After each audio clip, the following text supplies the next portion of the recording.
Med school interview questions cover a wide range of topics, and one we repeatedly see come up is cultural competency.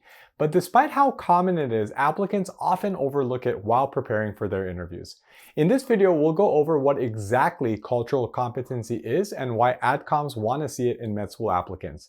Then we'll take a look at an example of a common med school interview question related to cultural competency and break it down. And finally, we'll closely analyze a weak and strong response to that question so you know how to prepare and refine your response for interview day. Before we begin, don't forget to like this video and subscribe to our channel so you can be the first to see our new resources with all the latest updates and guidance on med school admissions. So, what is cultural competency? Essentially, cultural competency is the ability to understand and interact respectfully with people who have cultural values, perspectives, beliefs, and customs that are different from your own. A culturally competent person can communicate effectively and respectfully with people from various cultures and solve complex problems with those cultural sensitivities in mind. As you can imagine, this is an extremely important skill for any doctor to have. Doctors spend a lot of time interacting with patients from various cultural backgrounds, and on a daily basis, they need to consider their patients' backgrounds and adapt their approach to care accordingly. With this in mind, med school interviewers tend to ask questions that will help them gauge how much experience you have interacting and working with people from different backgrounds than yours. This could include people from other countries, generations, belief systems, socioeconomic statuses, and more. It's important to understand the distinction between cultural knowledge and cultural competency. You don't need to know all there is to know about every culture you might encounter as a med student or doctor. Instead, you just need to show your interviewers that you know how to adapt to any cultural context, so you're prepared to treat any patient you encounter with respect. Now let's take a look at an example of a common cultural competency question. What exposure have you had to other cultures? When answering this question, be aware that interviews aren't seeking the most well-traveled or multilingual applicant. They're more interested in hearing what you've learned from your encounters with other cultures, limited as they may have been. Keep in mind too that culture can be defined very broadly in this context. For example, you can define cultural groups by shared geography, beliefs, values, ability, or another type of identity. And if your cultural exposure has still been pretty limited, even under that broad definition, that's okay. You can be straightforward with your interviewers and acknowledge the limitations of your experience.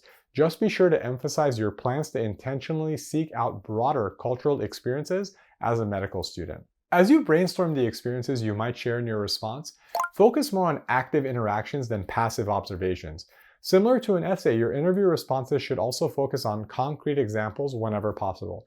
Describe the context of the encounter and reflect on how it's helped expand your horizons or grow in your understanding of the world around you. If it applies, you might even talk about a challenge or misunderstanding you faced because of cultural differences and the actions you took to overcome it. It takes practice to get the hang of constructing a concise response that covers all of these points. And as you prepare for your interviews, we recommend you resist the urge to write your responses out in detail and then try to recite them word for word. Not only can over-rehearsed responses come off as insincere and robotic, but they can also trip you up if the interviewer slightly varies the wording of the question or asks you a follow-up question. Instead, we recommend familiarizing yourself with several possible interview questions and then practicing your responses by replicating the interview environment as closely as possible.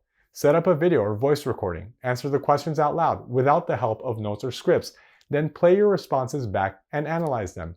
Repeat this until you refine and polish your answers.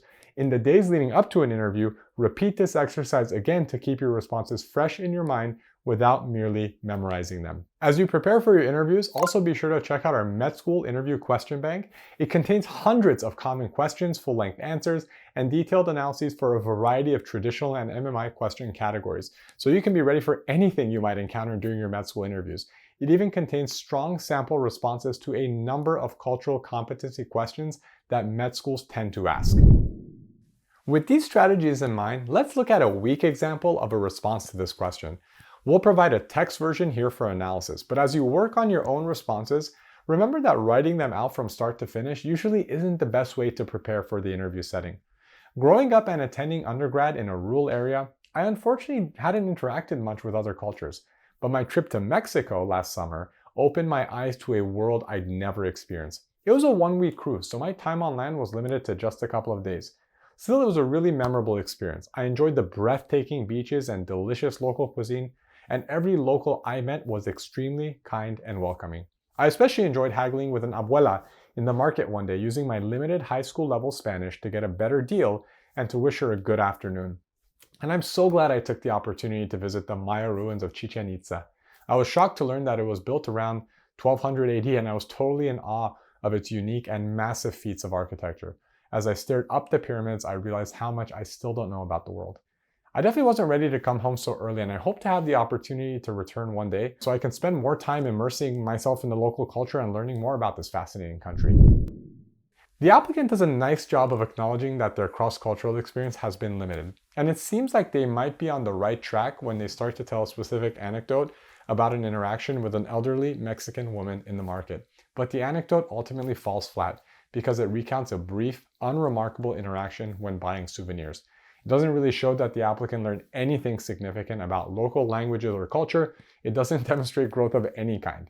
The rest of the response includes a brief mention of ancient Maya history and the applicant's desire to return to Mexico. Still, none of these things feel particularly relevant to their future ability to care for patients from diverse cultural backgrounds.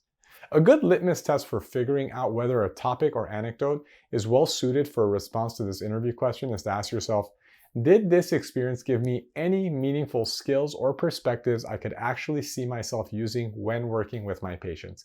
If the answer is no, then it's probably not worth including in your response at all. That said, there are ways to communicate meaningfully about cultural encounters while traveling. If you had a memorable interaction or conversation with a person from another culture whom you met while traveling, you might have learned a lot about how to communicate across language or cultural barriers. Or if you felt a sense of culture shock during your first days in a new country, you might have developed new layers of understanding and empathy for people who struggle against language and cultural barriers in the United States. However, short vacations where you had limited or surface level interactions with local people, especially while on a cruise or resort, are probably not ideal topics to mention in med school interviews.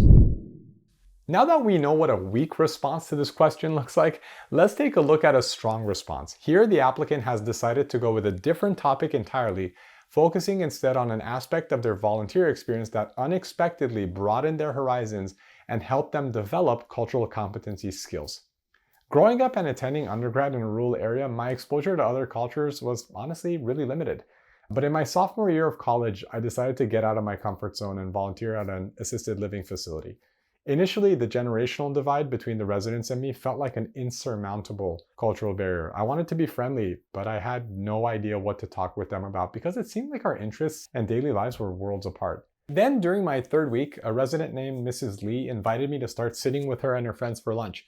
I noticed that Mrs. Lee wasn't eating much, and when I asked her why, she told me that the food in the facility was nothing like what she used to cook for herself. She especially missed kimchi. Before this interaction, I was under the impression that kimchi was just a new ingredient that trendy restaurants were putting on burgers these days.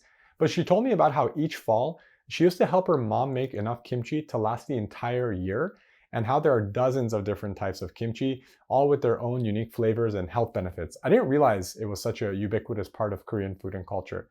And over the next few weeks, I could tell how much this was impacting her quality of life. She didn't get excited about the pasta lunch specials like all of her friends, and she never finished any of her meals. And I realized how isolated she must feel as the only Korean person in the facility. Food was one of the few ways she could stay connected to her heritage while surrounded by people who didn't share or understand her background.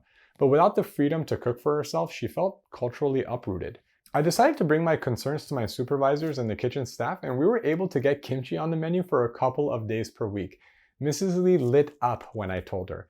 I had made a new friend by stepping out of my comfort zone and showing genuine curiosity and asking questions. And I had also learned how important it is for residents or patients to have someone affirm their cultural traditions and customs and to have access to resources that help them feel more connected to their background. This response feels a lot more meaningful than the first one, right? The applicant still acknowledges their lack of cultural exposure, but then they explain that their choice to volunteer at an assisted living facility was a conscious decision to put themselves in a new cultural context and get out of their comfort zone. The applicant's response also describes a uniquely layered exposure to other cultures. The resident they befriended, Mrs. Lee, was from a different generation and a different ethnic background, and their personal interaction with her motivated them to consider her needs in a more nuanced and culturally competent way. Their conversation even spurred the applicant into action when they helped get kimchi, a culturally significant food, onto the menu for their new friend.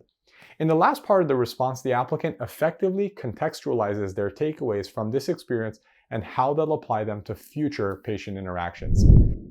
As you think about how you'll want to answer this question and all the others that med school interviewers might throw your way, keep in mind that if your experiences or skills are limited in some way, it's better to be honest and emphasize your eagerness to learn than to be dishonest and try to embellish or fake your qualifications. Regarding cultural competency, interviewers don't expect med school applicants to be the most well-traveled, multilingual, multicultural people they've ever met. They just want to know that you're open-minded, adaptable, and capable of putting yourself in other people's shoes. Remember, if you've made it to the interview phase, adcoms are already impressed with what you bring to the table. The interview is the best chance for them to get a sense of your personality, character, and communication skills. So the way you interpret and contextualize your experiences is often just as important as the substance of those experiences. And if you're looking for more examples of what a great interview response looks like, be sure to check out our med school interview question bank, where you can review hundreds of common questions, full-length answers, and detailed analyses for various traditional and MMI question categories, including cultural competency. Best of luck.